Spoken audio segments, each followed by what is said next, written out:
Suamiku membuangku saat anak kami divonis lumpuh. 6 tahun kemudian, dia dan selingkuhannya datang untuk menertawakan penderitaanku. Tapi saat aku membuka pintu dan mereka melihat putraku, tawa mereka seketika mati. Halo teman-teman, sebelum ceritanya dimulai, silahkan tulis di kolom komentar dari daerah mana saja teman-teman yang menonton cerita ini. Jangan lupa like dan subscribe, agar channel ini bisa semakin berkembang dan bisa mempersembahkan cerita yang lebih menarik lagi. Mari kita masuk ke kisah yang menyayat hati ini. Langit di luar rumah kontrakan kami sore itu kelabu, segelap dan sepekat suasana hatiku saat ini. Hujan turun rintik-rintik, mengetuk atap seng yang bocor di beberapa titik seolah langit ikut menangisi nasib yang baru saja menimpaku. Udara terasa dingin, menusuk sampai ke tulang. Tapi rasa dingin itu tidak sebanding dengan kebekuan yang menjalar di dalam rumah tangga kami. Baru 3 hari yang lalu, dunia kami runtuh. Dokter spesialis anak di rumah sakit provinsi telah mengucapkan vonis itu. Kata-kata medis yang terdengar asing, namun maknanya menghancurkan duniaku seketika. Farel, putraku satu-satunya yang baru berusia 2 tahun, buah hati yang kami nanti-nantikan, divonis menderita penyakit syaraf langka. Dia lumpuh. Kakinya tidak akan bisa berfungsi normal. Dokter berkata dengan nada datar namun mematikan. Prognosisnya buruk, Bu Isma. Farel butuh terapi seumur hidup. Biayanya sangat mahal dan kemungkinan sembuhnya kecil. Aku masih ingat rasa lemas yang menjalar di lututku saat mendengar itu.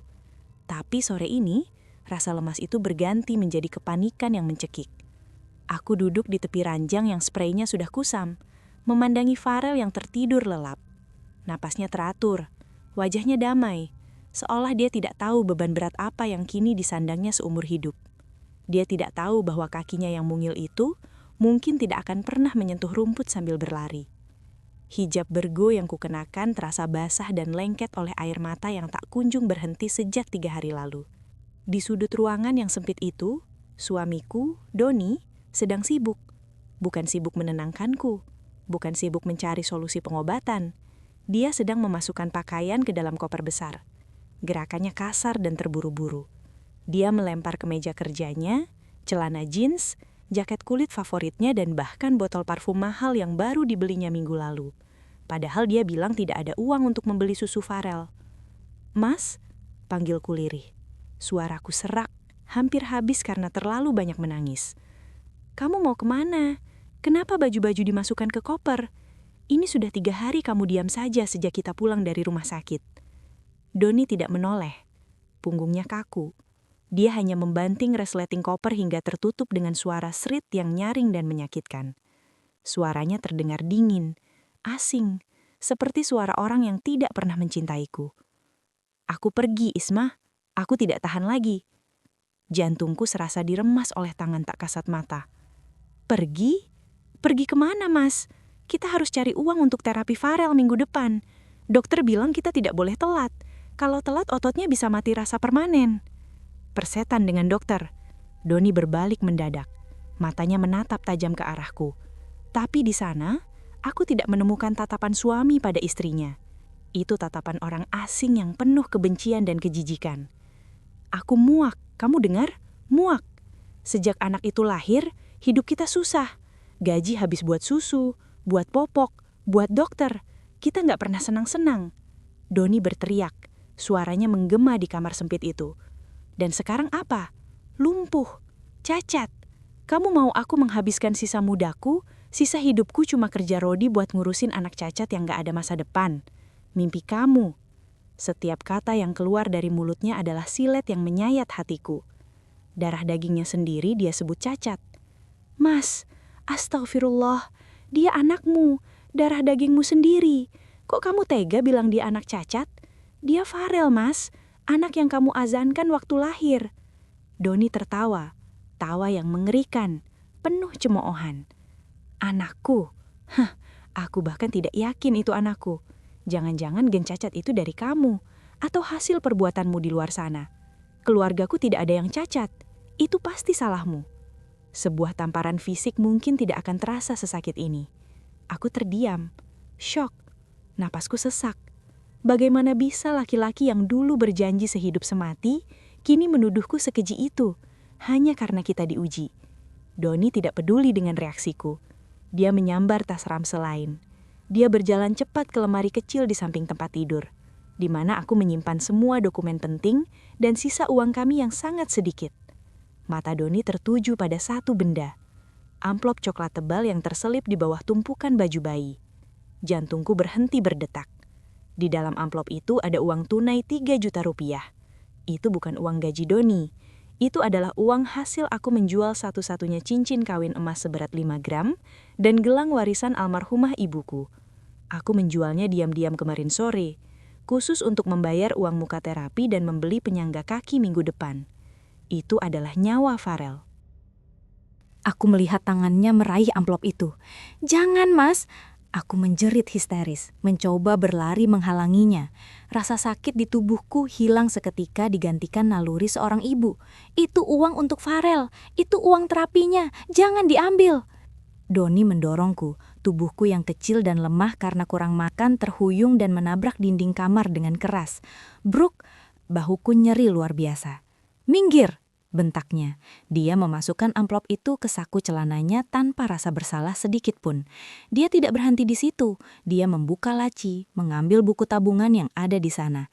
Dia tahu aku tidak memegang kartu ATM.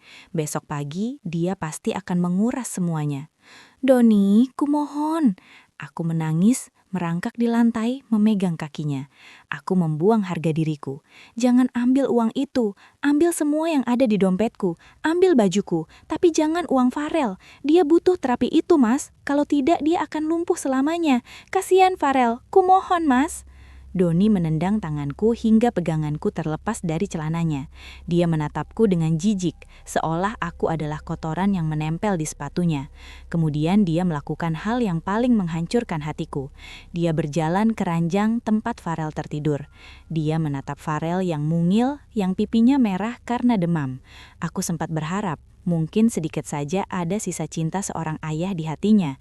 Mungkin dia akan goyah melihat wajah polos itu. Tapi tidak. "Beban," desisnya pelan namun jelas. "Cuma beban seumur hidup." Dia berbalik, menarik kopernya, dan berjalan keluar pintu tanpa menoleh lagi. Aku tidak membiarkannya pergi begitu saja. Dengan sisa tenaga yang ada, aku menggendong Farel yang terbangun karena keributan itu dan mulai menangis. Aku berlari mengejarnya ke teras tanpa alas kaki, menerobos hujan deras. "Mas Doni, jangan pergi! Doni!" Disitulah aku melihatnya, sebuah pemandangan yang membuat darahku mendidih sekaligus membeku. Sebuah mobil sedan hitam mengkilap yang aku tidak tahu milik siapa karena kami tidak punya mobil, berhenti tepat di depan gerbang kontrakan kami yang reot. Mesinnya menyala, kaca jendela penumpang turun perlahan. Di dalamnya duduk seorang wanita, Vina, sekretaris di kantor Doni. Wanita yang selama ini Doni bilang hanya rekan kerja, wanita yang selalu aku tepis kecurigaanku padanya, karena aku percaya pada suamiku. Vina terlihat cantik, bersih dan wangi. Dia memakai lipstik merah menyala, kontras dengan wajahku yang pucat dan basah kuyup.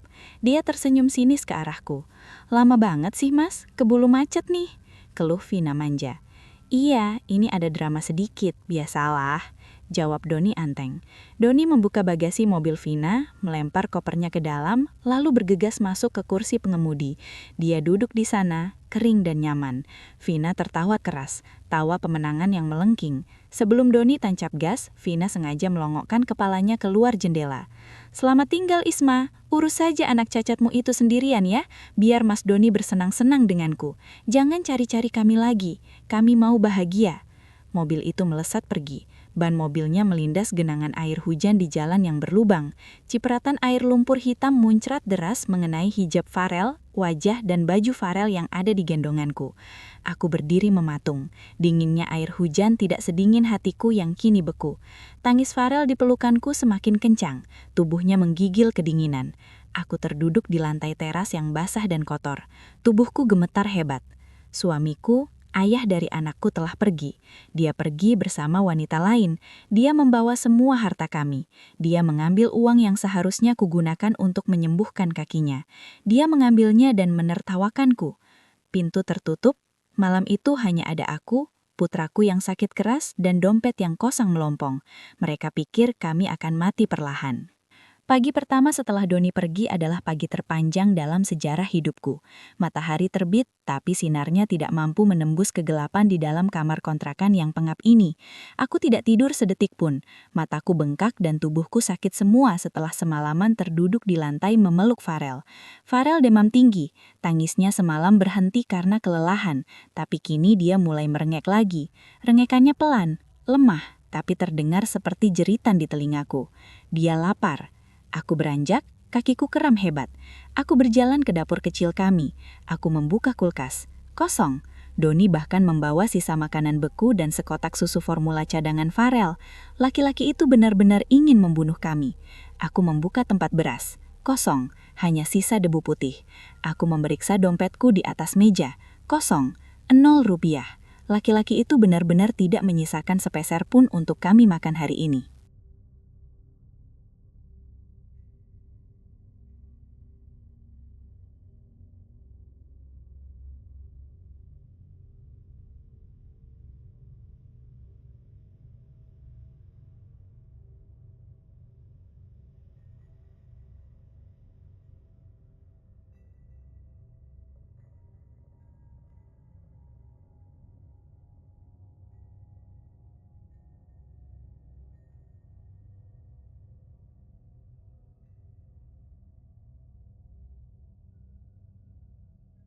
Panik mulai menjalari dadaku, mencekik leherku. Aku tidak peduli pada perutku sendiri yang perih melilit. Tapi Farel harus makan. Dia harus minum susu dan obat penurun panas. Dengan menahan malu yang luar biasa, aku menggendong Farel dan berjalan ke warung Mbak Mimin di ujung gang. Hijab bergo yang kukenakan masih agak lembab sisa hujan semalam, membuatku terlihat kumal. "Mbak Mimin?" panggilku pelan. Mbak Mimin yang sedang menata telur menoleh. Wajahnya yang biasanya ramah langsung berubah sinis. Berita pasti sudah menyebar. Di kampung seperti ini, aib menyebar lebih cepat dari virus. Bu Isma, pagi-pagi mukanya udah kusam gitu. Mau beli apa?" tanyanya ketus. Air mataku hampir jatuh lagi. Aku menunduk, menatap jari kakiku. "Mbak, saya boleh utang? Susu formula Farel habis, sama obat penurun panas 1 strip. Farel demam tinggi, Mbak." Mbak Mimin meletakkan telur dengan kasar hingga bunyinya beradu. "Utang lagi?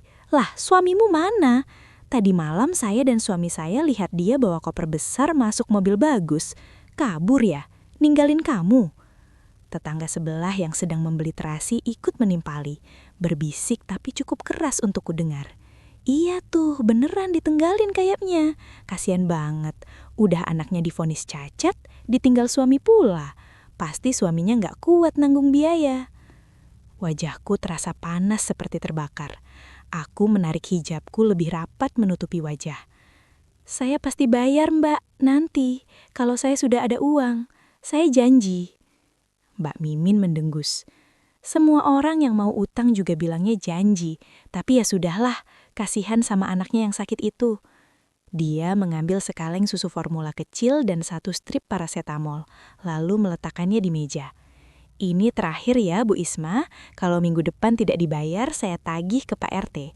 Saya juga butuh modal." "Terima kasih, Mbak. Terima kasih banyak," kataku sambil bergegas pergi.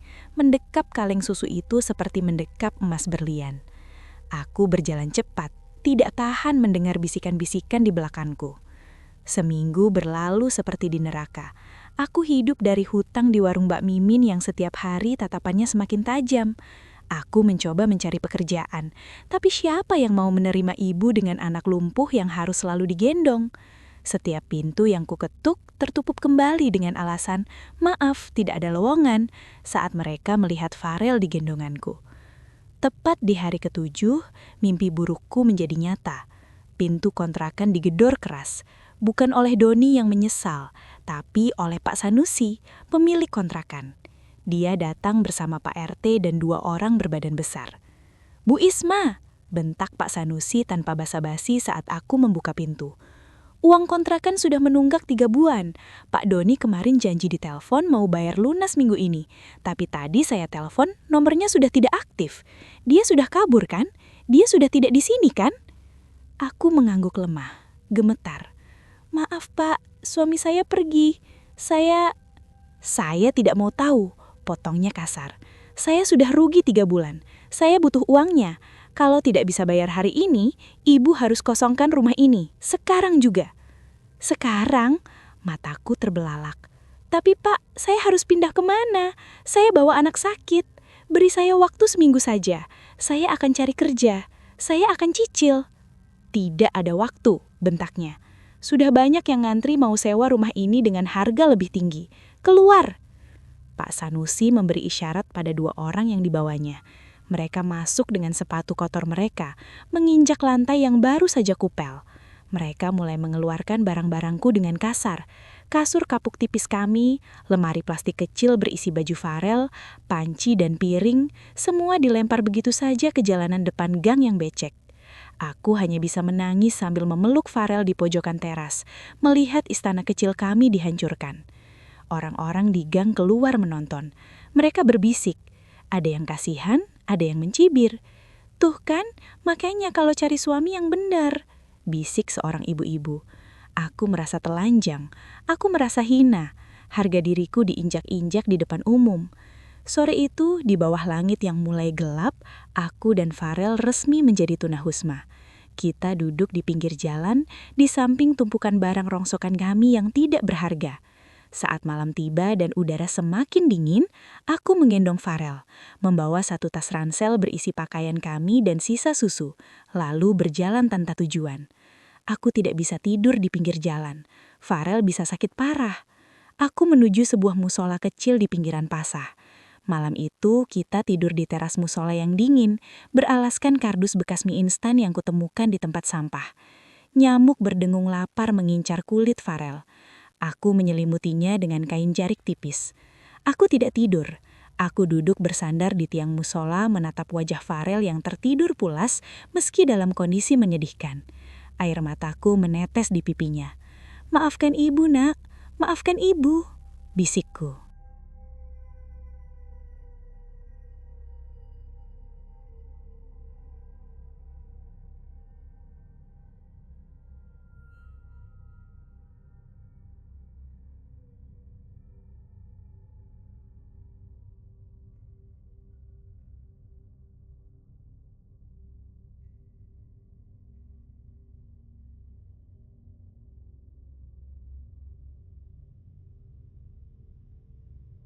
Tapi di tengah keputusasaan itu, di tengah dinginnya lantai teras musola, sesuatu terjadi dalam hatiku. Rasa sedih itu perlahan mengeras, rasa takut itu perlahan memadat, berubah menjadi sebuah tekad yang membara. Aku ingat tawa Vina, aku ingat tatapan jijik Doni, aku ingat kata-kata beban dan cacat. Aku menghapus air mataku dengan kasar. "Tidak," bisikku pada diriku sendiri. "Kita tidak akan mati di sini, Farel. Ibu tidak akan membiarkanmu jadi pengemis. Ibu janji, Nak. Demi Allah yang menghidupkan kita malam ini, ibu akan menyembuhkan kakimu. Ibu akan membuatmu berjalan. Ibu akan membuatmu berdiri lebih tinggi dari ayahmu yang sombong itu." Keesokan harinya, aku harus bangkit. Aku tidak boleh mati. Farel tidak boleh mati. Aku menitipkan Farel sebentar pada nenek penjaga musola yang kebetulan sedang menyapu. Seorang nenek tua yang iba melihat kami tidur di teras. "Titip sebentar ya, Nek. Saya mau cari kerja. Apa saja?" kataku memohon. Nenek itu mengangguk. Aku berjalan kaki menyusuri pasar yang becek dan bau. Aku bertanya pada siapa saja. "Ada pekerjaan, Pak? Bu, apa saja saya bisa? Mencuci, menyetrika, membersihkan got, angkut barang?" Setelah puluhan penolakan dan usiran, seorang pemilik warung makan Padang akhirnya memberiku pekerjaan karena kasihan melihat wajahku yang pucat. "Kamu cuci piring di belakang. Piringnya banyak, kotor, berminyak. Gajinya borongan sehari Rp20.000 plus makan sekali. Tapi anakmu jangan dibawa ke dapur, bikin repot," kata pemilik warung itu, udah buyung. Rp20.000. Cukup untuk apa di zaman sekarang?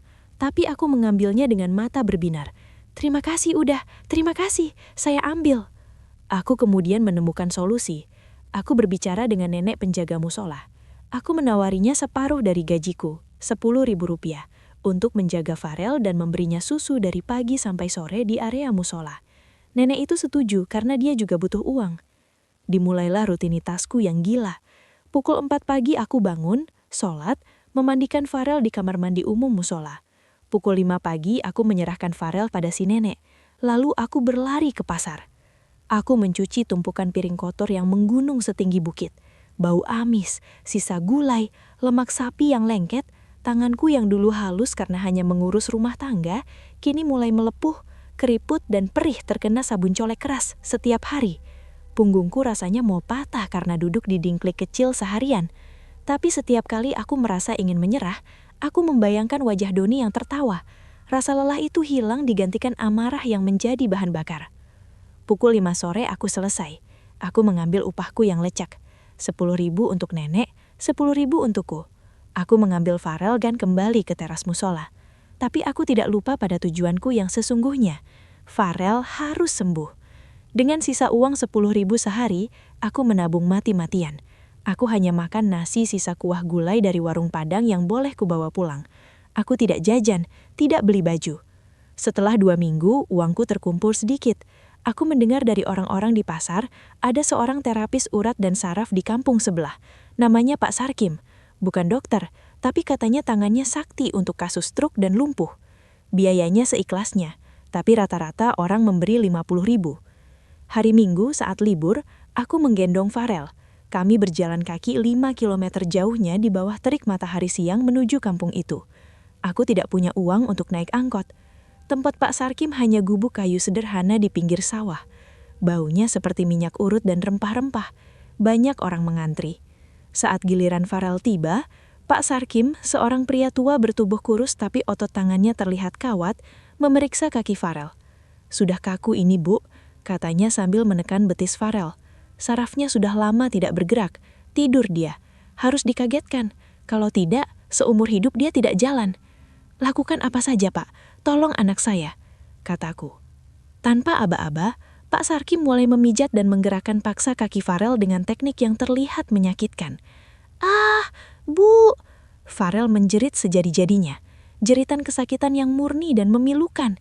Dia menangis, meronta, memanggil namaku. Aku melompat ingin menghentikannya. Naluri ibuku tidak tega. "Pak, pelan-pelan, anak saya kesakitan." Pak Sarkim 2 tahun berlalu.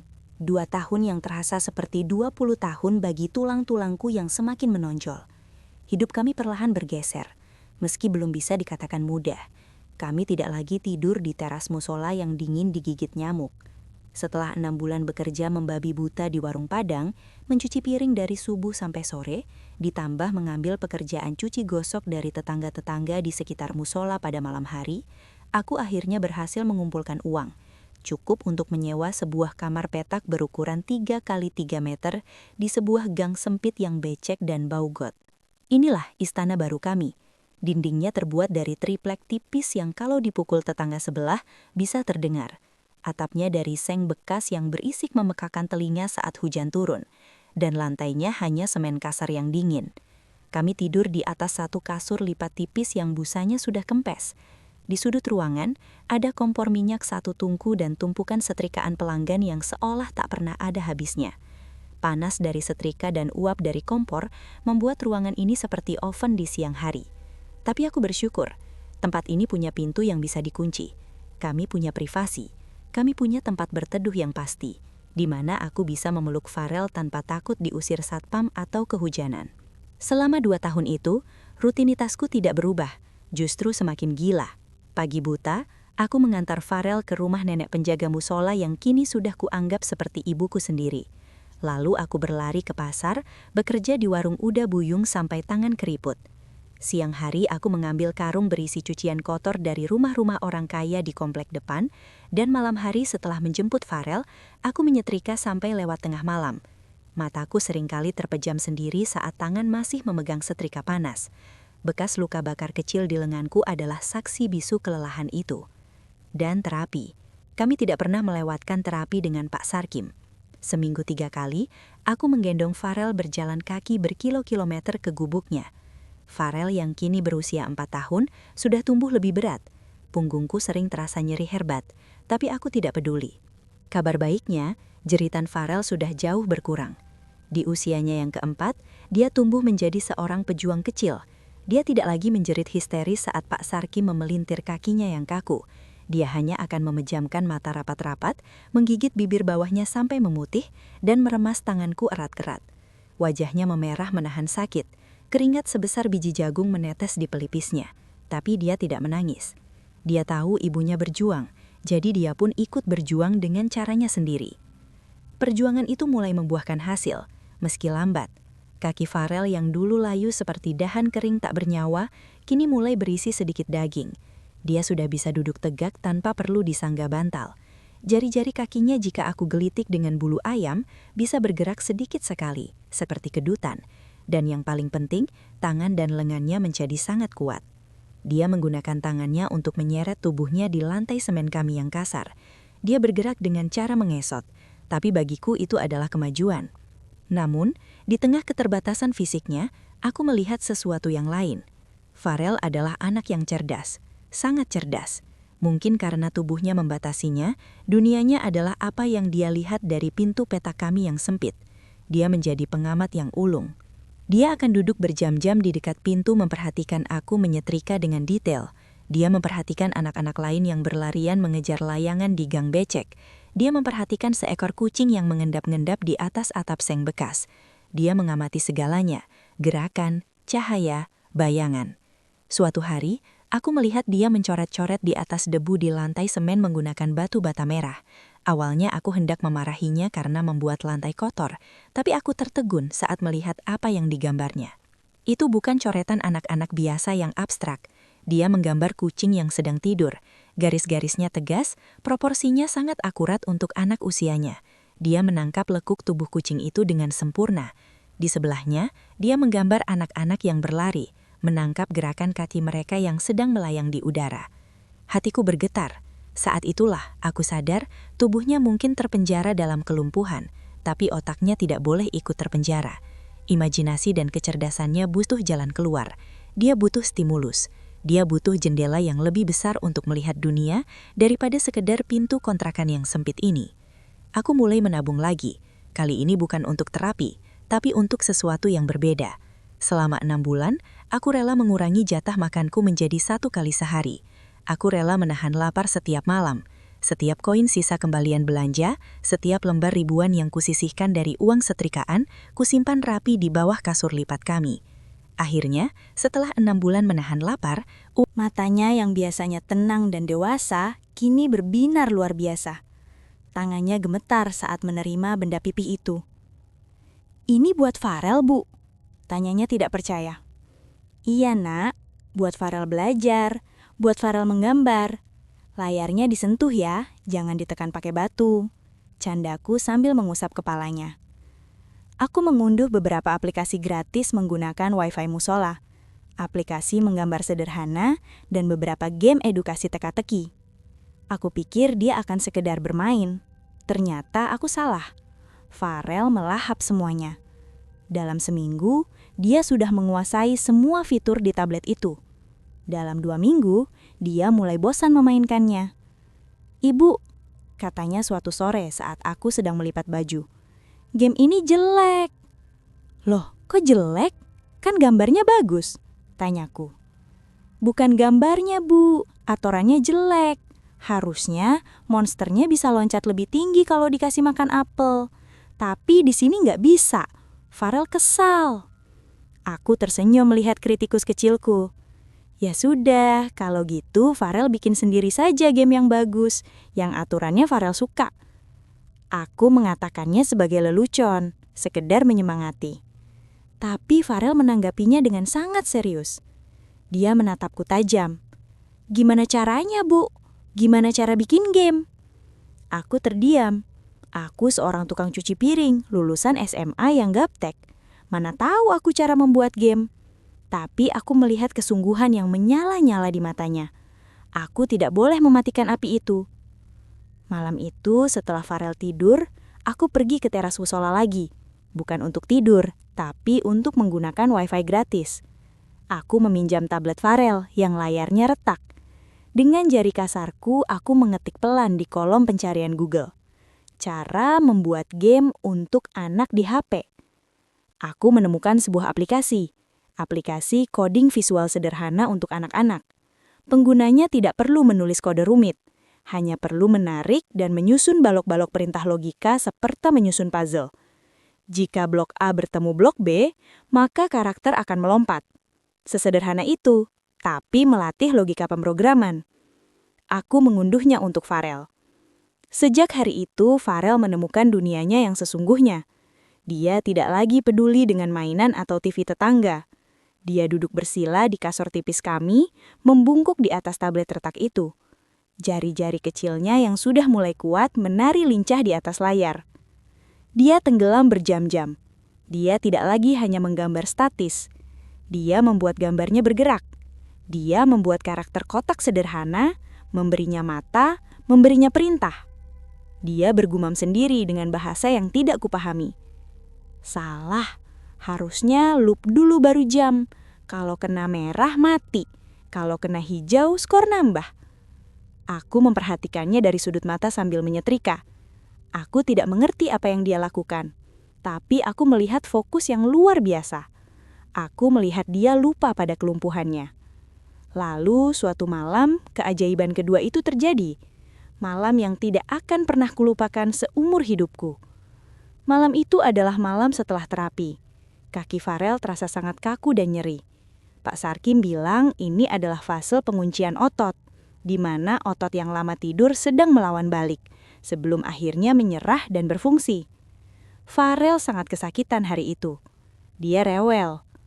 Malamnya aku memijat kakinya dengan minyak kayu putih di atas kasur seperti biasa. Aku berusaha merelaksasi ototnya yang tegang. Ayo nak, lawan sakitnya. Ibu pijat ya. Gerakan Farel, pasti bisa. Bisikku sambil menahan tangis melihat dia meringis. Farel sedang memegang tabletnya dengan satu tangan, sementara tangan satunya meremas bantal menahan pijatanku. Dia sedang mengerjakan proyek game sederhananya, sebuah karakter kotak biru yang harus melompati jurang. Tapi dia buntu, logikanya macet. Karakternya tidak mau melompat, malah jatuh terus ke jurang. Dia menatap layar tablet dengan frustrasi. Wajahnya memerah karena campuran rasa sakit di kaki dan rasa kesal di otak. Di saat yang sama, aku sedang menekan titik saraf di pergelangan kakinya, memberinya rangsangan yang cukup kuat. Ayo nak, lawan sakitnya. Ibu pijat ya. Gerakan Farel, pasti bisa. Desakku. Susah bu, gak bisa. Teriak Farel frustrasi. Aku tidak tahu dia berteriak karena kakinya atau gamenya yang gagal. Bisa, Farel bisa. Ibu tahu Farel bisa. Ayo. Aku sedikit membentak, memacu adrenalinnya. Ah, bisa. Farel berteriak kencang, memejamkan mata, mengerahkan seluruh tenaga di tubuh dan pikirannya. Dan di detik itu juga, klik, dua hal terjadi secara bersamaan.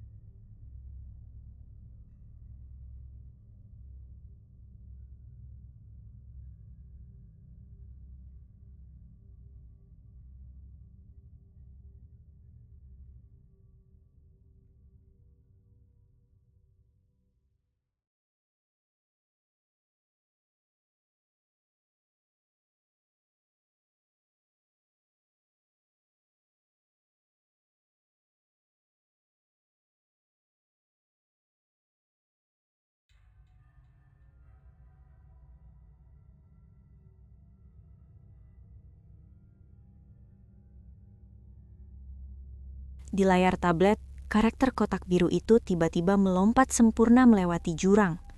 Farel berhasil menemukan kombinasi logika yang tepat di otaknya. Dan di bawah tanganku, kaki kanannya menendang. Bukan tendangan kuat seperti pemain bola. Hanya sebuah hentakan kecil, kaku dan gemetar. Tapi itu gerakan sadar. Ototnya merespons perintah otaknya. Ada koneksi yang tersambung. Aku membeku. Tanganku gemetar memegang betisnya. Napasku tercekak. Farel membuka matanya. Dia melihat layar tabletnya yang menampilkan tulisan level complete. Lalu dia menatap kakinya yang masih berkedut di tanganku. Dia menatapku. Matanya membulat. Ibu, bisiknya bingung, suaranya bergetar. Kakiku Kakiku gerak sendiri tadi. Ibu lihat? Aku tidak bisa menahannya lagi. Aku menjatuhkan botol minyak kayu putih itu ke lantai. Aku memeluk Farel erat-erat. Aku menangis sejadi-jadinya, meraung di kamar sempit itu. Bukan tangisan pilu, itu tangisan kemenangan. Iya nak, ibu lihat, kakimu gerak. Farel bisa jalan. Ya Allah, terima kasih. Malam itu, Tuhan memberiku 2 petunjuk sekaligus. Dia mulai menghidupkan kaki putraku. Dan di saat yang sama, dia menunjukkan padaku bahwa di dalam kepala putraku tersimpan sebuah berlian yang sangat berharga. Kelumpuhan fisiknya ternyata dikompensasi dengan kecerdasan logika yang luar biasa. Kejadian malam itu mengubah segalanya. Udara di dalam kamar peta kami yang pengap kini terasa penuh oksigen harapan. Kami bukan lagi sekedar korban yang bertahan hidup dari belas kasihan orang. Kami adalah tim yang sedang berjuang untuk menang. Aku sadar, aku memiliki 2 tugas besar sekarang. Pertama, menyembuhkan fisik Farel dengan terapi yang lebih intensif. Kedua, memfasilitasi otaknya yang jenius. Kaki Farel yang sudah bisa menghentak adalah awal yang bagus. Pak Sarkim sangat gembira saat kuceritakan. Itu pertanda sarafnya sudah nyambung, Bu Isma. Sekarang kita masuk tahap latihan jalan, bukan pemaksaan lagi. Terapinya menjadi lebih berat. Pak Sarkim mengajariku cara membuat alat bantu jalan sederhana dari bambu di rumah. Setiap sore aku melatih Farel di dalam kamar petak. Aku memegang ketiaknya dari belakang, memaksanya menapakkan kaki di lantai semen. Dia jatuh, berdiri lagi, jatuh lagi. Lututnya memar dan berdarah. Tangis dan keringat bercampur jadi satu. Farel yang kini berusia 5 tahun mulai mengeluh. Sakit ibu, Farel capek. Kapan selesainya? Sebentar lagi nak, kataku sambil mengelap keringatnya di dahinya dengan ujung dasterku. Nanti kalau Farel sudah bisa jalan, Farel bisa bikin game tentang pahlawan yang jatuh 100 kali, tapi bangkit 101 kali. Pasti keren. Motivasi itu berhasil. Farel mengangguk, mengusap air matanya, dan berkata, "Ayo lagi bu, 1 langkah lagi." Sementara fisiknya ditempa, otaknya berkembang liar. Tablet retak itu sudah tidak cukup menampung ide-idenya. Jari-jarinya terlalu cepat untuk layar sentuh yang lambat. Aplikasinya terlalu sederhana. Dia butuh alat yang lebih serius. Dia butuh laptop. Tapi dari mana aku bisa dapat laptop? Harganya jutaan rupiah. Uang tabunganku dari mencuci piring hanya cukup untuk makan dan bayar sewa. Aku mengambil keputusan gila. Aku membuka jahitan di dalam bantal lusuhku. Di sana tersembunyi harta terakhirku. Sebuah anting emas kecil sebelah kiri. Sebelah kanannya sudah kujual saat Farel bayi. Ini adalah satu-satunya peninggalan almarhumah ibuku yang berhasil kusembunyikan dari tangan jahat Doni saat dia pergi. Aku menatap anting itu. Maafkan Isma bu, Isma jual kenangan ibu demi masa depan cucu ibu. Aku menjualnya di toko emas pasar, laku Rp900.000. Aku membawanya ke pusat elektronik bekas. Setelah menawar mati-matian, aku mendapatkan sebuah laptop tua, sangat tua. Bodinya tebal seperti batu bata, warnanya sudah menguning, beratnya minta ampun, dan layarnya masih cembung. Tapi penjualnya menjamin keyboardnya empuk dan bisa dipakai mengetik. Saat Farel melihat laptop itu, dia seperti melihat peti harta karun.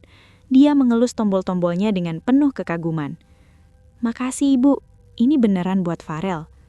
"Iya, tapi janji harus menghasilkan karya ya," kataku. Disinilah tugasku yang kedua mulai.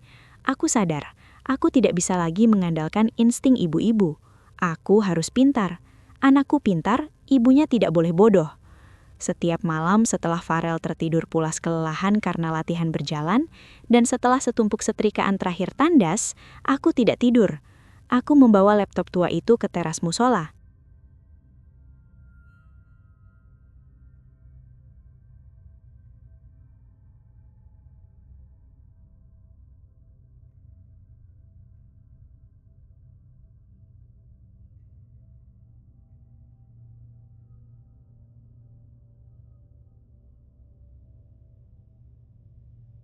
Pukul 2 dini hari, ditemani nyamuk dan suara jangkrik, aku menyalakan laptop itu.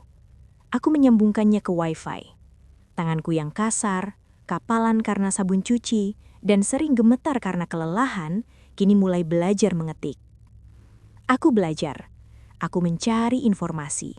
Aku membaca semua artikel yang bisa kutemukan. Apa itu aset game? Apa itu pixel art? Apa itu freelancer? Di mana orang menjual karya digital? Apa itu PayPal? Aku belajar bahasa Inggris dasar dari kamus online. Kata-kata seperti buy, sell, client, project, payment. Aku mencatatnya di buku tulis bekas milik Farel dengan tulisan tangan yang jelek. Bayangkan teman-teman, aku adalah seorang ibu rumah tangga, tukang cuci piring, yang sedang belajar menjadi CEO dalam semalam. CEO dari perusahaan yang hanya memiliki satu karyawan, yaitu putraku sendiri yang berusia 5 tahun. Siang hari saat Farel tidak terapi, dia akan duduk di depan laptop tuanya. Aku membelikannya buku gambar dan pensil warna murah. Gambarkan dulu di kertas, nak. Pikirkan yang bagus, baru masukkan ke laptop. Kita buat aset game, gambar karakter yang bisa dipakai orang lain untuk bikin game. Dan Farel menggambar, imajinasinya meledak. Dia menggambar kesatria, naga, monster, pohon-pohon ajaib, istana melayang. Gambarnya memiliki gaya yang unik, sederhana, kotak-kotak, yang kemudian aku tahu disebut pixel art, tapi sangat detail dan penuh karakter. Ini kesatria api, Bu, katanya antusias sambil menunjukkan gambarnya. Pedangnya bisa keluar api, tapi kelemahannya air. Kalau kena hujan dia lemah. Bagus, nak. Sekarang coba buat dia dalam 3 gerakan. Diam, jalan, dan menyerang, kataku, mengulangi apa yang kubaca di artikel cara membuat aset game untuk pemula. Farel mengerjakannya dengan telaten. Dia memindahkan gambarnya ke aplikasi gratis di laptop, mewarnai kotak demi kotak, pixel demi pixel dengan sabar. 2 bulan kemudian, kami memiliki portofolio pertama kami. 1 set karakter kesatria api dengan 10 gerakan animasi, 1 set monster gua dengan 5 variasi warna, dan 1 set ikon harta karun, koin, peti, dan kunci. Sekarang, bagian tersulit, menjualnya. Malam itu di teras musola, aku membuat akun di sebuah situs web global tempat para pengembang game independen menjual dan membeli aset. Aku menggunakan nama samaran, ISMA Design. Aku mengunggah karya Farel. Aku gugup sekali. Jantungku berdebar lebih kencang daripada saat dikejar penagih kontrakan. Bagaimana cara menentukan harga? Aku melihat-lihat karya orang lain. Rata-rata harganya $10–15. Aku takut. Aku merasa rendah diri. Aku memasang harga paling murah yang diizinkan situs itu, $3, sekitar Rp45.000. Aku menekan tombol upload. Sehari berlalu, tidak ada notifikasi. 2 hari, sepi. Seminggu, kosong. Farel mulai cemas. Kok tidak ada yang beli, Bu? Gambarnya jelek ya? Sabar, nak. Mungkin mereka belum lihat. Toko kita kan ada di halaman belakang, belum pindah ke depan. Farel bikin lagi saja yang lebih bagus, kataku, menyembunyikan kekecewaanku sendiri. Padahal dalam hati aku menangis. Mungkin ini hanya mimpi siang bolong. Mungkin aku hanya ibu gila yang memaksakan kehendak. Malam itu, di minggu kedua, aku sedang menyetrika daster tetangga. Aku kelelahan luar biasa. Jam di dinding menunjukkan pukul 2 pagi. Mata sudah 5 watt. Tiba-tiba, ponsel jadulku yang kutaruh di samping tumpukan baju berbunyi. Ting! Itu bukan SMS, bukan telepon. Itu suara notifikasi email yang sudah kusetting khusus. Aku menghentikan setrikaanku. Tanganku gemetar saat meraih ponsel itu. Layarnya menyala. Ada email masuk dari PayPal. Subjek, you received a payment, atau Anda menerima pembayaran. Aku membuka email itu dengan nafas tertahan. Selamat ISMA Design, Anda telah menerima pembayaran sebesar $3 USD dari seorang pembeli untuk item Pixel Fire Knight Asset Pack. $3, Rp45.000. Aku terduduk lemas di lantai semen. Air mataku menetes jatuh ke atas daster yang sedang kusetrika, menimbulkan suara desis kecil, ces. Aku menangis tanpa suara. Bukan karena jumlahnya, $3 hanya cukup untuk membeli susu Farel 2 hari. Aku menangis karena itu adalah bukti. Bukti bahwa kami bisa. Bukti bahwa karya putraku yang lumpuh diakui dunia. Bukti bahwa ada seseorang di belahan dunia lain, entah di Amerika atau Eropa, yang mau mengeluarkan uang dompetnya untuk sesuatu. 6 tahun. 6 tahun adalah waktu yang sangat lama jika kau menghabiskannya dalam penderitaan. Tapi terasa sekejap mata jika kau menghabiskannya dalam perjuangan. Itu adalah 72 bulan, atau lebih dari 2000 hari. Bagiku, 6 tahun itu adalah 2000 pertempuran yang kulalui satu demi satu dari terbit fajar hingga larut malam. Penjualan pertama seharga $3 itu adalah percikan api yang membakar hutan keraguan kami. Malam itu aku tidak bisa tidur. Adrenalinku terpacu kencang. Setelah Farel kembali terlelap sambil memeluk laptop tuanya, aku kembali ke teras musola. Bukan untuk menyetrika baju tetangga, tapi untuk berkantor. Aku menggunakan sisa uang dari penjualan antingku untuk membeli paket internet kecil di ponsel jadulku. Aku tidak bisa lagi bergantung pada wifi musola yang lambat dan sering putus. Aku harus serius. Aku begadang semalaman. Mataku perih menatap layar laptop cembung itu. Aku mempelajari situs-situs pasar aset game lainnya. Aku melihat karya-karya seniman lain yang dijual seharga $20, $50, bahkan $100. Aku membandingkannya dengan karya Farel. Jujur, sebagai ibunya aku mungkin bias. Tapi mataku yang mulai terlatih melihat bahwa karya Farel tidak kalah. Bahkan desainnya lebih bersih, warnanya lebih harmonis, dan punya karakter yang unik. Mungkin karena dibuat oleh anak-anak, imajinasinya murni tanpa batasan. Aku sadar, aku telah salah. Aku menjualnya terlalu murah karena mental miskin. Aku merasa kami tidak pantas dihargai mahal. Aku merasa kami adalah pengemis di dunia digital. Mental itu harus diubah. Besoknya, saat sarapan nasi uduk bungkus berdua, aku berkata pada Farel, "Nak, ibu mau minta tolong. Bisa buatkan ibu satu set lagi? Kali ini temanya robot. Robot jahat dan robot baik, lengkap dengan senjatanya, markasnya, dan ledakannya." Farel yang baru saja menyelesaikan latihan berjalannya, yang masih sangat kaku dan sering jatuh, mengangguk antusias. Matanya berbinar. "Siap, Ibu. Farel sudah ada idenya. Farel mau bikin robot yang kakinya roda tank biar kuat." Selama seminggu penuh, Farel bekerja seperti profesional kecil. Dia menggambar di buku sketsanya, menghapus, menggambar ulang, lalu memindahkannya ke laptop. Dia bekerja dengan fokus yang mengerikan untuk anak seusianya. Dia tidak hanya membuat 2 robot, dia membuat 5 robot jahat, 2 robot pahlawan, 10 jenis senjata laser, dan 5 latar belakang arena pertempuran futuristik. Dia menamainya Cyber War Pixel Pack. Malam itu aku mengunggahnya. Tanganku gemetar saat mengetik. Harga. Bukan lagi $3. Aku mengetik angka $50. $50. Sekitar Rp750.000. Aku merasa gila. Ini harga yang terlalu mahal untuk pemula.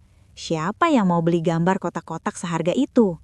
Aku menutup laptop dan mencoba tidur dengan perasaan was-was.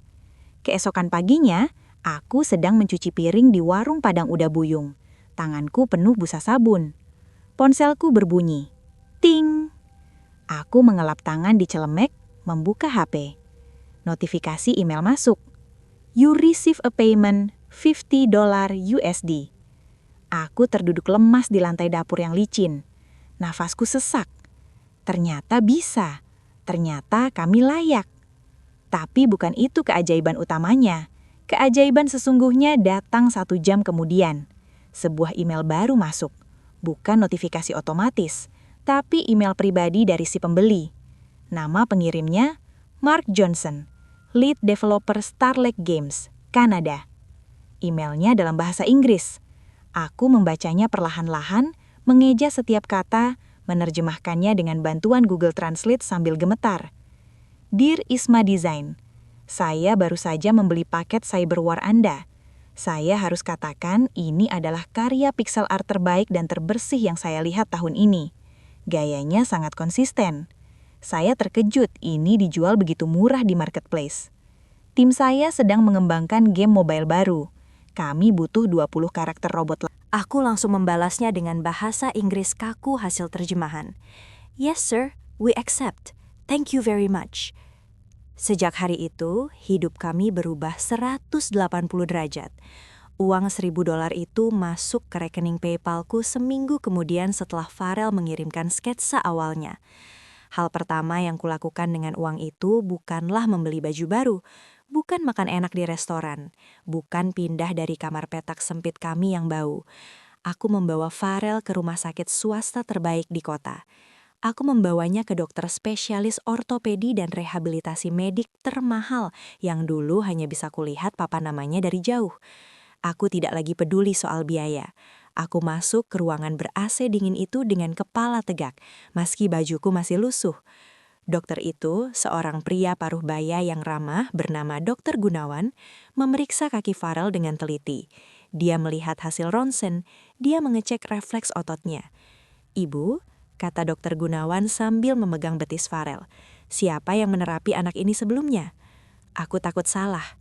"Tukang urut tradisional, Dok. Pak Sarkim namanya."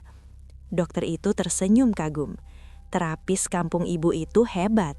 Dia menjaga otot anak ini tetap hidup selama fase kritis pertumbuhannya. Kalau tidak dipijat rutin seperti itu, ototnya pasti sudah atrofi, mengecil dan mati, dan tidak bisa diselamatkan lagi. Air mataku menetes. Jeritan Farel selama ini tidak sia-sia. Tapi sekarang, lanjut Dr. Gunawan, kita masuk ke tahap teknologi medis. Ototnya sudah siap, sarasnya sudah terhubung. Sekarang kita perlu melatih otaknya untuk memerintah kakinya dengan benar. Dia butuh fisioterapi profesional 3 kali seminggu. Dia butuh gizi protein tinggi. Dan dia butuh ini. Dokter menunjukkan gambar sebuah alat di brosur. Ini Custom Ankle Foot Orthosis Dynamic, penyangga kaki khusus yang dibuat sesuai cetakan kakinya. Ini akan membantu menopang pergelangan kakinya saat dia belajar menapak supaya tulangnya tidak bengkok. Harganya mahal, Bu, sekitar 8 juta rupiah sepasang. Dulu angka 8 juta rupiah akan membuatku pingsan. Tapi hari ini aku menatap dokter itu dan berkata mantap. Saya ambil, Dok, yang paling bagus. Kapan Farel bisa dicetak kakinya? Prioritas kedua adalah alat perang kami. Aku pergi ke toko komputer di mall. Aku membeli laptop baru. Laptop gaming canggih yang layarnya jernih, prosesornya cepat dan warnanya akurat. Aku juga membeli pen tablet atau tablet gambar digital profesional sehingga Farel bisa menggambar langsung di layar, tidak perlu pakai mouse lagi. Kamar peta kami yang sempit kini terlihat aneh dan kontras. Di satu sisi ada tumpukan setrikaan, kompor minyak butut, dan kasur lipat kempes. Di sisi lain, di atas meja belajar lipat, ada peralatan teknologi seharga puluhan juta rupiah yang menyala terang. Farel adalah pekerja keras sejati. Dia mewarisi ketekunan itu dariku, dan kecerdasannya entah dari mana. Yang jelas bukan dari ayahnya. Pagi hari dia menjalani fisioterapi di rumah sakit. Dia belajar menapak menggunakan sepatu besi barunya. Dia menangis karena lecet dan pegal, tapi dia tidak pernah minta berhenti. Siang sampai sore, dia duduk di depan laptop barunya. Jari-jarinya menari di atas tablet gambar, menciptakan pasukan robot pesanan Mark. Kontrak $1.000 itu selesai dalam 2 minggu. Mark sangat puas. Dia memberi kami bonus $200 dan yang lebih penting, dia merekomendasikan nama Isma Design ke teman-temannya sesama developer game di forum internasional. Klien datang silih berganti, dari Kanada, Amerika, Jerman, sampai Jepang. Mereka tidak tahu bahwa lead artist yang mengerjakan proyek mereka adalah bocah SD yang baru belajar jalan. Mereka hanya tahu kualitasnya pro, komunikasinya yang diwakili olehku cepat dan sopan, dan harganya kompetitif. Aku di sisi lain berevolusi. Aku bukan lagi tukang cuci piring. Aku belajar manajemen proyek. Aku belajar negosiasi. Aku belajar akuntansi. Aku memperlancar bahasa Inggrisku. Aku menjadi tameng dan manajer bagi putraku. 6 bulan kemudian, Mereka kaget. Mereka pikir aku sudah gila atau dapat suami baru yang kaya. Mereka tidak tahu, suami baruku adalah bakat anakku sendiri. 1 minggu kemudian, aku dan Farel pindah. Kami meninggalkan gang sempit yang becek itu. Kami menyewa sebuah rumah yang layak di kompleks perumahan yang bersih dan asri. 2 kamar tidur, 1 ruang kerja khusus, dan halaman rumput di belakang. Dan disinilah, di rumah baru ini, Farel yang kini berusia 7 tahun, akhirnya mengambil langkah pertamanya tanpa bantuan alat. Aku sedang memasak sop buntut, makanan mahal yang dulu hanya mimpi, di dapur bersih kami. Tiba-tiba aku mendengar suara langkah kaki diseret, tapi tanpa bunyi tuk-tuk tongkat penyangga. Aku berlari ke ruang tengah. Di sana, Farel berdiri di tengah ruangan, tanpa ortosis, tanpa kruk, tanpa pegangan dinding. Dia goyah, seperti bayi yang baru belajar jalan, tapi dia berdiri di atas kedua kakinya sendiri. "Ibu," panggilnya. Air mata menggenang di mata yang bulat. "Ibu lihat, Farel berdiri. Farel tinggi." Panci di tanganku jatuh.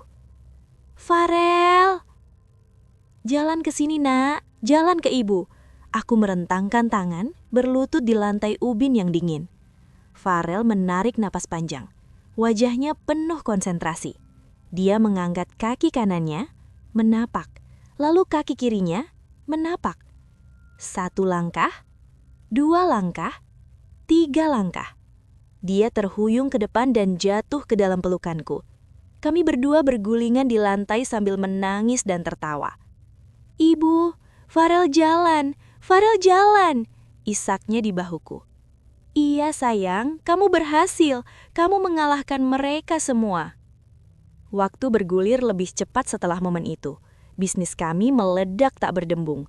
Farel tidak lagi hanya menjual aset gambar, dia mulai belajar coding tingkat lanjut. Dia mulai merancang level desain. Di usia 8 tahun, dia merilis game indie pertamanya di Steam. Game sederhana tentang petualangan robot pincang yang mencari kakinya. Game itu viral di kalangan streamer. Penjualannya mencapai ratusan ribu dolar dalam sebulan. Aku mengubah status kami. Aku mendirikan perusahaan resmi, PT Karya Bintang Farel. Aku merekrut 2 desainer grafis lulusan universitas dan 1 programmer senior untuk membantu Farel merealisasikan ide-idenya. Mereka bekerja di bawah arahan bocah 8 tahun dan mereka menghormatinya karena Farel memang jenius. Dan hari ini, tepat 6 tahun setelah Doni membuang kami di tengah hujan, aku berdiri di teras rumahku. Bukan lagi rumah kontrakan, bukan lagi rumah sewaan. Ini adalah rumah yang kubeli tunai 3 bulan lalu. Sebuah rumah besar bergaya minimalis modern di kawasan elit Jakarta Selatan. 2 lantai, kolam renang pribadi, taman luas, dan gerbang otomatis yang tinggi. Garasi kami terisi mobil SUV Eropa yang nyaman untuk mengantar Farel ke sekolah internasionalnya. Aku memandang taman samping. Di sana, Farel sedang bermain, bukan bermain game di layar. Dia sedang bermain bola basket sendirian. Dia berlari. Ya, berlari, mendribel bola, lalu melompat kecil dan melempar bola kering pendek. Gerakannya memang belum sesempurna atlet, masih ada sedikit pincang di kaki kanannya. Tapi dia bebas, dia mandiri, dia sehat, dia bahagia. Masa lalu yang kelam itu terasa seperti mimpi buruk dari kehidupan orang lain. Namun kedamaian sore itu terusik. Bel interkom di gerbang depan berbunyi nyaring. Ting tong. Aku mengerutkan kening. Aku tidak memesan paket, karyawan sudah pulang semua. Siapa yang bertamu sore-sore begini? Aku berjalan masuk ke ruang tengah, menuju panel layar monitor CCTV yang tertempel di dinding. Aku menekan tombol on.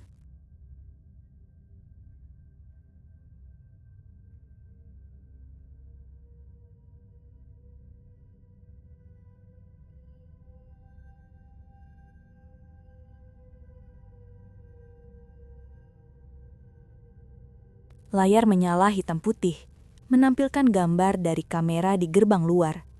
Darahku berdesir hebat, nafasku tertahan di tenggorokan. Di layar itu, aku melihat 2 sosok, seorang pria dan seorang wanita. Mereka terlihat berbeda dari ingatanku, tapi aku akan mengenali siluet mereka bahkan di dalam neraka sekalipun. Doni dan Vina. 6 tahun telah berlalu, dan waktu tidak berpihak pada mereka. Di layar itu, Doni terlihat kurus. Rambutnya mulai menipis. Wajahnya kusam dan berminyak. Dia memakai kemeja yang terlihat lusuh, seolah sudah dipakai 2 hari berturut-turut. Vina di sebelahnya terlihat lebih tua dari usianya. Riasannya tebal dan menor, berusaha menutupi kerutan dan kelelahan. Dia memakai gaun merah menyala yang terlihat murahan dan norak di depan gerbang rumahku yang elegan. Dan di latar belakang, terparkir mobil sedan butut. Mobil yang sama yang dulu mereka pakai untuk meninggalkanku. Tapi kini penyok di sana-sini. Catnya mengelupas, dan ada stiker besar berwarna orange di kaca depannya. Aku tahu stiker itu. Stiker peringatan penarikan dari leasing. Penagih utang. Jantungku berdebar kencang. Bukan karena takut. Sama sekali bukan. Tapi karena rasa dingin yang menjalar. Memberitahu bahwa momen pembalasan yang telah disiapkan takdir akhirnya tiba. Doni terlihat gelisah. Dia memencet bel lagi dengan tidak sabar. Aku menekan tombol bicara di interkom. "Cari siapa?" tanyaku. Suaraku terdengar tenang, berwibawa, dan dingin. Doni dan Vina terlonjak kanat mendengar suara dari speaker. Mereka saling pandang bingung. Doni mendekatkan wajahnya ke kamera. "Isma, ini aku, Doni, suamimu." Aku diam sejenak, membiarkan kata suami itu menggantung di udara seperti lelucon yang tidak lucu. "Mantan," koreksiku tajam. "Ada perlu apa?" Kami cuma mau silaturahmi, Isma," kata Doni, suaranya terdengar ragu dan memelas. "Kami dengar dari teman lama, kalau kamu tinggal di alamat ini. Boleh kami masuk sebentar? Penting." Vina ikut menimpali, suaranya cempreng. "Iya Isma, bukain dong gerbangnya. Panas nih di luar. Kita datang baik-baik kok." Silaturahmi. Kata itu terdengar begitu busuk keluar dari mulut mereka. "Farel," teriakku ke arah taman. Farel berlari kecil masuk ke rumah memeluk bola basketnya. Keringat membasahi dahinya. "Ya Bu?" "Masuk ke kamarmu di atas nak. Kunci pintu. Main komputer saja. Ibu ada tamu sebentar. Jangan turun sebelum ibu panggil." "Siapa Bu? Orang jahat?" tanya Farel polos. "Bukan, cuma sampah masa lalu yang perlu ibu bersihkan. Naiklah." Farel mengangguk patuh dan berlari menaiki tangga marmer megah menuju markasnya di lantai 2. Setelah Farel aman, aku kembali menatap layar interkom. Aku menarik nafas panjang, merapihkan hijab sutra mahalku, dan menatap pantulan diriku di cermin. Cantik, terawat, dan berkuasa. Aku menekan tombol pembuka gerbang. Klik. Zzz. Gerbang besi otomatis setinggi 3 meter itu bergeser terbuka perlahan. Dari layar, aku melihat mata Doni dan Vina membelalak kaget. Mulut mereka menganga. Mereka pasti tidak menyangka aku tinggal di benteng semewah ini. Mereka pasti berpikir aku jadi istri simpanan pejabat, atau menikah dengan duda kaya raya yang bodoh. Aku berjalan menuju pintu utama yang terbuat dari kayu jati ukir. Aku membukanya lebar-lebar. Mereka berjalan masuk melewati taman yang asri. Langkah mereka ragu-ragu seperti pencuri yang masuk ke istana raja. Mata mereka meliar, menatap pilar-pilar rumah, menatap kolam renang, menatap mobil mewah di garasi. Keserakahan mulai terpancar jelas di mata Doni, menggantikan rasa malunya. Mereka sampai di teras. Kami berhadapan. Tapi mereka salah. Mereka tidak tahu bahwa di balik pintu itu ada kenyataan yang akan meruntuhkan dunia mereka dalam hitungan detik. Siapkan hati kalian untuk melihat karma dibayar lunas, tunai, dan menyakitkan. Mari kita saksikan kehancuran mereka. Kami menaiki tangga spiral itu dalam keheningan yang aneh. Langkah kakiku terdengar mantap dan tenang di atas marmer dingin, sementara langkah Doni dan Vina di belakangku terdengar berat dan serakah.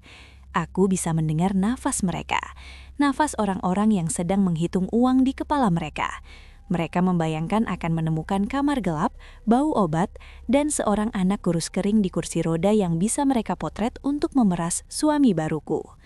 Kami sampai di lantai 2. Lorong itu luas, diterangi lampu gantung kristal yang hangat.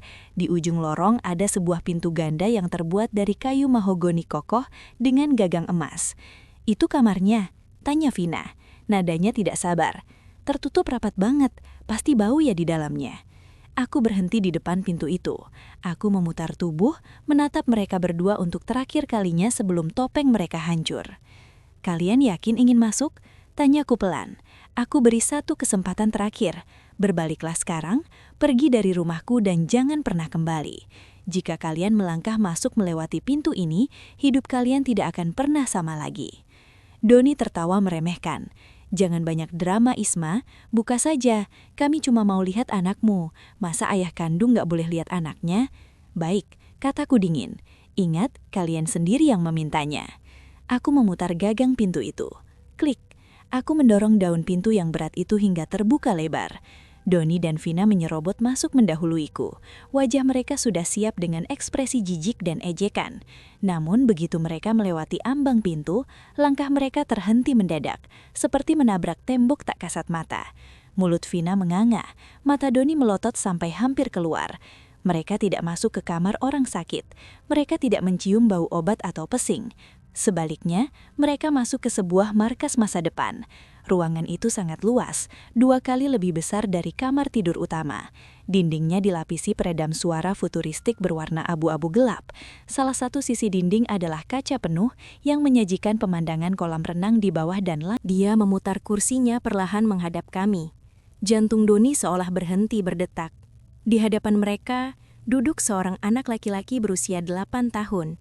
Wajahnya tampan, kulitnya bersih terawat, rambutnya dipotong model undercut yang rapi dan kekinian.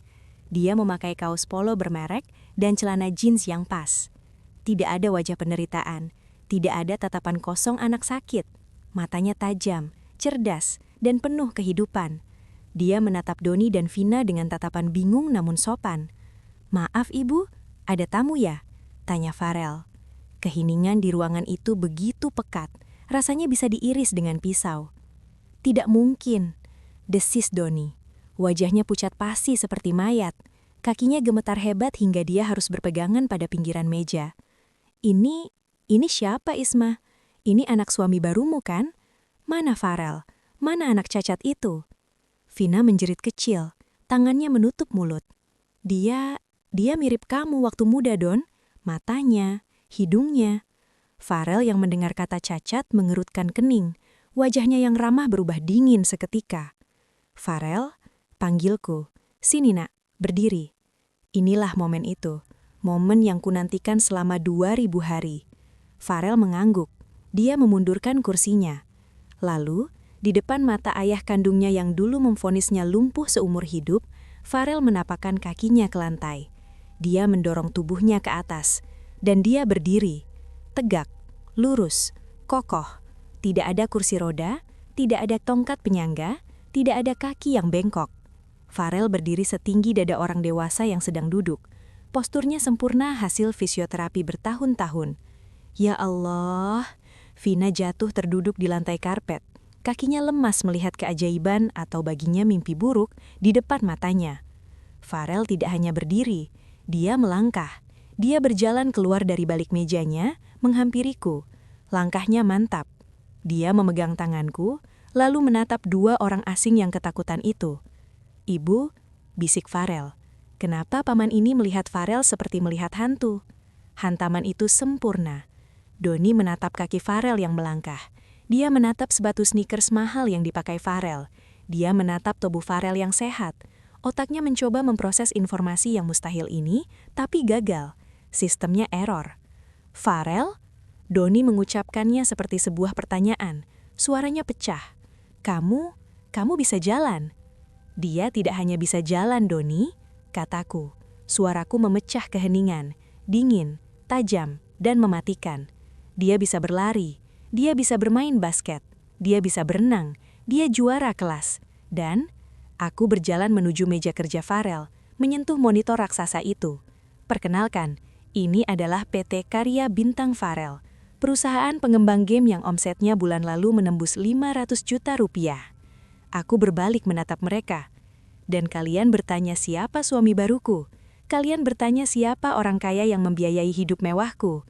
Aku menunjuk Farel yang berdiri tegak di sampingku. "Inilah dia, putraku, anak yang kau sebut cacat, anak yang kau bilang beban, anak yang kau buang 6 tahun lalu. Rumah ini Aku rentangkan tangan, mobil di garasi, tanah di kampung, semuanya dibeli atas nama Farel. Dia yang membelinya dengan otaknya, dengan jari-jarinya, dengan bakat yang dia miliki, sementara aku menyembuhkan kakinya dengan setiap sen yang kami punya.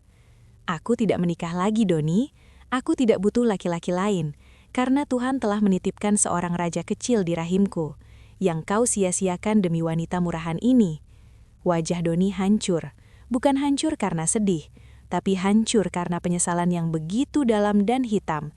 Dia tidak hanya membuang seorang anak, dia menyadari dia telah membuang tambang berlian. Dia membuang masa depan yang cerah. Dia membuang ATM berjalan yang kini berdiri di hadapannya.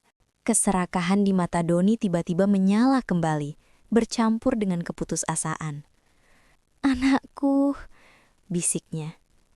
Dia maju satu langkah, tangannya terulur gemetar. Dia tidak mencoba memeluk Farel karena cinta. Dia mencoba menyentuhnya seolah ingin memastikan Farel nyata, seolah menyentuhnya akan memberinya cipratan kekayaan itu. "Farel, anakku, ini ayah, Nak. Ayah pulang." Farel mundur selangkah, bersembunyi di balik tubuhku. Dia menatap pria asing itu dengan tatapan jijik. Anak-anak memiliki insting yang murni. Dia bisa mencium bau kebusukan dari pria di depannya. "Jangan sentuh dia," bentakku. "Mundur." "Isma, dia anakku," teriak Doni histeris. Air mata buayanya mulai keluar. "Dia darah dagingku. Aku ayahnya. Aku berhak atas dia." "Farel, Nak, jangan dengarkan ibumu. Ayah khilaf. Ayah pergi untuk mencari uang buat kamu. Tapi ayah ditipu. Ayah sayang sama Farel. Kita bisa jadi keluarga lagi. Kita bisa keliling dunia bertiga. Ayah akan menenjeri kamu, Nak." Dia menoleh ke Vina yang masih terduduk di lantai. "Pergi kamu, Vina. Urusan kita selesai. Kamu pembawa sial. Aku mau kembali ke keluargaku." Vina terbelalak. "Apa? Doni, kamu gila. Kamu yang ajak aku ke sini." "Diam," bentak Doni. Dia kembali berlutut di depan Farel. "Farel, panggil ayah, Nak." Suasana hening sejenak, hanya terdengar isak tangis Doni yang dibuat-buat. Lalu suara kecil Farel memecah keheningan. "Anda bukan ayah saya." Kalimat itu keluar datar, tenang, tapi menghunjam. Doni mendongak, kaget. "Apa?" Farel melangkah maju, keluar dari balik punggungku. Dia berdiri berhadapan dengan Doni. Tatapannya dewasa melampaui usianya. "Ibu bilang ayah saya sudah meninggal," kata Farel. "Ayah saya meninggal 6 tahun lalu, di hari hujan saat dia mencuri uang terapi saya dan membiarkan saya mati." Wajah Doni kejang. "Ibumu bohong, ayah masih hidup." "Saya dengar," potong Farel. "Waktu paman dan bibi tadi masuk ke gerbang, saya sedang di balkon atas. Saya dengar semuanya lewat CCTV." Wajah Doni dan Vina pucat pasi. "Saya dengar, paman tertawa. Paman bilang, 'Gimana kabar anak cacat itu?' Paman bilang, 'Semoga dia sudah mati membusuk.' Paman mau minta uang 500 juta ke ibu." Farel menggelengkan kepalanya pelan. "Ayah saya tidak akan memanggil saya cacat. Ayah saya tidak akan mendoakan saya mati. Dan yang paling penting, ayah saya tidak akan mengemis. Jadi, Anda bukan ayah saya. Anda hanya orang jahat yang mencoba merampok rumah saya." Skakmat. Hancur sudah. Doni dihancurkan bukan olehku, tapi oleh kata-kata anak yang dia buang. Aku tersenyum puas. Aku berlutut menyamakan tinggiku dengan Farel, mencium keningnya. Pintar anak ibu. Lalu aku berdiri, menatap Doni dan Vina dengan tatapan yang bisa membekukan neraka. "Kalian dengar pemilik rumah ini?" tanyaku. "Dia tidak mengenal kalian." "Api Isma?" Doni merangkak memegang ujung gamisku. Harga dirinya sudah hilang tak berbekas. "Tolong, kami bangkrut. Bisnisku hancur setahun lalu. Mobil di depan itu mau ditarik leasing besok. Kami punya utang pinjol ratusan juta. Kami dikejar-kejar orang. Tolong Isma, beri kami sedikit saja. 100 juta? 50 juta? Untuk menyambung hidup. Kamu kan kaya." "Nah, akhirnya jujur juga. Kalian bukan mau silaturahmi. Kalian mau mengemis." Aku berjalan ke meja kerja Farel, aku menekan tombol intercom yang terhubung langsung ke pos satpam di depan. Pak Danu, Pak Asep, tolong ke lantai 2 sekarang, ada penyusup. Siap, Bu, suara tegas terdengar dari speaker. Penyusup? Kami tamu, kami keluarga. Kalian bukan keluarga. Keluarga tidak mencuri uang terapi anak lumpuh, keluarga tidak mendoakan anaknya mati. 2 menit kemudian, 2 satpam berbadan tegap berseragam safari hitam masuk ke ruangan. Mereka melihat Doni yang berlutut dan Vina yang berantakan. Pak, tolong antarkan 2 orang ini keluar. Pastikan mereka keluar dari gerbang kompleks. Kalau mereka melawan, seret saja. Dan kalau mereka kembali lagi, langsung lapor polisi atas tuduhan perbuatan tidak menyenangkan dan percobaan pemerasan. Saya punya rekamannya. Baik Bu Ismah, kata Pak Danu. Dia mencengkram lengan Doni dan menariknya berdiri paksa. Tidak, lepaskan. Farel, anakku, itu hartaku. Doni merontah, berteriak seperti orang gila. Dia melihat semua kemewahan itu, komputer canggih, marmer, perabotan mahal, sedang ditarik menjauh darinya. Jalan, bentak satpam itu. Mereka diseret keluar, melewati lorong, menuruni tangga spiral, melintasi ruang tamu mewah yang dulu mereka impikan. Vina menjerit-jerit, memaki Doni, memaki aku, memaki nasib. Doni menangis meraung-raung memanggil nama Farel. Tapi Farel hanya berdiri diam di sampingku. Dia tidak takut. Dia hanya melihat mereka dengan tatapan dingin, seolah sedang melihat NPC, non-playable character jahat yang sedang dihapus dari gamenya. Aku berjalan ke balkon lantai 2, diikuti Farel. Kami melihat ke bawah. Doni dan Vina dilempar keluar dari gerbang kecil di samping pos satpam. Gerbang besi otomatis menutup di depan wajah mereka. Bam! Di luar sana, di trotoar panas, adegan terakhir drama mereka terjadi. Vina, yang sudah kehilangan akal sehat karena malu dan marah, membuka sepatu hak tingginya dan memukulkannya ke kepala Doni. Dasar laki-laki bodoh, teriak Vina. Suaranya terdengar sampai ke balkon kami. Kamu bilang kamu buang sampah, ternyata kamu buang emas. Gara-gara kamu aku jadi miskin, gara-gara kamu aku dihina. Diam kamu, Doni membalas, mendorong Vina hingga jatuh ke aspal. Ini salahmu, kamu yang hasut aku, kamu yang bilang Farel beban. Kalau bukan karena kamu, aku masih jadi raja di istana itu sekarang. Mereka bergumul, saling pukul, saling cakar, saling menyalahkan di pinggir jalan. Dua pecundang yang saling memakan diri sendiri. Mobil sedan butut mereka akhirnya mogok saat mau dinyalakan, menyempurnakan penderitaan hari itu. Aku menutup pintu balkon. Suara keributan mereka lenyap digantikan oleh kesunyian yang damai di dalam rumah ber-AC ini. Aku berlutut di depan Farel. Aku memegang kedua pipinya. Farel, kamu tidak apa-apa, nak. Farel tersenyum, senyum yang tulus dan menenangkan. Farel nggak apa-apa, Bu.